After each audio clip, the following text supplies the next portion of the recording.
ఒక గ్రామంలో కుందేలు మరియు తాబేలు ఉన్నాయి. ఒకరోజు కుందేలు తాబేలుని ఎక్కిరించింది. నువ్వు ఇంత నిదానంగా నడుస్తావు. అసలు ఎప్పుడైనా ఎక్కడికైనా వెళ్ళగలవా? అని వెటకారం చేసింది. నాతో పరుగు పందెం వేసుకుంటే నేను నిన్ను సులువుగా ఓడించేస్తాను అని గొప్పలు చెప్పుకుంది. తాబేలు పరుగు పందెం ఆడడానికి ఒప్పుకుంది.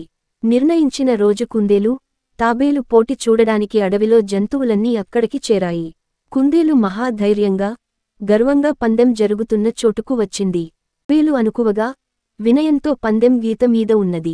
కోతి 1 2 3 అనంగానే కుందేలు తుర్రుమని పరిగెట్టడం మొదలుపెట్టింది.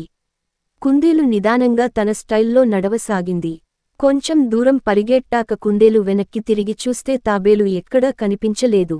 అసలు తాబేలు నెగ్గే ప్రసక్తే లేదు, ఎందుకు కష్టపడడం? నిద్రపోయి లేచి సులువుగా ముగింపు గీత దాటేయవచ్చు అనుకుంది. ఒక చెట్టుకింద నీడలో హాయిగా కళ్ళు మూసుకుని నిద్రపోయింది.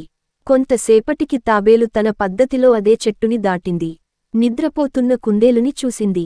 కాని తన దారిని తను కొనసాగుతూ, నిదానంగా, చిన్నగా నడుస్తూ ముగింపు గీత దగ్గరికి చేరుకుంది.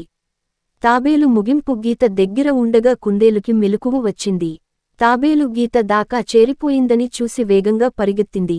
కాని కుందేలు చేరే లోపల తాబేలు గీత దాటేసి పోటీ నెగ్గేసింది.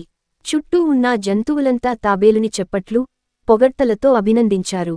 మన బలాన్ని ఎక్కువ, ఇతరుల సామర్థ్యాన్ని తక్కువగా ఎప్పుడూ అనుకోకూడదు. జీవితంలో కూడా గెలవడానికి వేగం కన్నా నిదానమే ప్రధానము అని పెద్దలు అందుకే చెప్తారు.